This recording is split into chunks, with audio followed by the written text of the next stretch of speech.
It's a comment by preacher and Bible teacher Leonard Ravenhill. He says, quote, "One might estimate the weight of the world, tell the size of the celestial city, the stars of heaven, measure the speed of lightning, and tell the time of the rising and the setting of the sun, but you cannot estimate prayer power.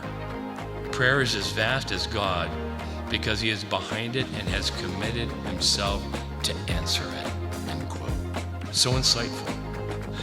Even Jesus, there in the Lord's Prayer that he instructs us in Matthew chapter 6, there in verse 9, he said, after this manner, therefore pray. And really by saying that, it ends up being a model for us to pray effectively. Not exactly, but like bullet points and how we're to pray through. And Jesus says, when you pray, pray like this. Pray this way. Our Father in heaven, hallowed be your name. Your kingdom come, your will be done on earth as it is in heaven. Give us this day our daily bread. Now when we pray, or if we pray, we would say, Father in heaven, give us our daily bread. In other words, we would say, Lord, how are you? Here's what I need. But Jesus says, no, don't pray that way. When you pray, contemplate the awesomeness of God. Stop and worship the Lord. Get your problems in perspective. I think that's the intent, besides worshiping who it is that you're talking to.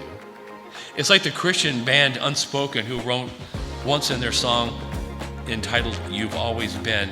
They sing in their lyric this. They say, I've had problems big as planets turn to pebbles when you speak. I love that. That's exactly what it's like. Do you have a big God and small problems, or do you have big problems and a small God? If it's the later, well, it's a small view of God. And when we say, Our Father who art in heaven, hallowed be thy name, what we're just saying is honor and majesty, Lord, to your name. Knowing that God is there in heaven and that he's my Father. He's in control. He's sovereign. And then we say, now, here is my need. I think it's a lot better. As I have now that perspective, I see God in his greatness and see problems in their smallness. The giants are not giants anymore. What giant can you bring into your life, or comes into your life, or you can fabricate and stand it next to the Lord?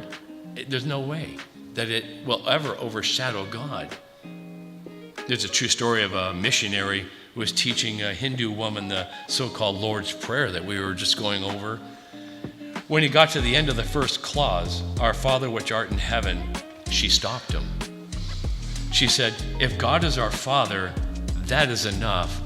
There is now nothing to fear, end quote.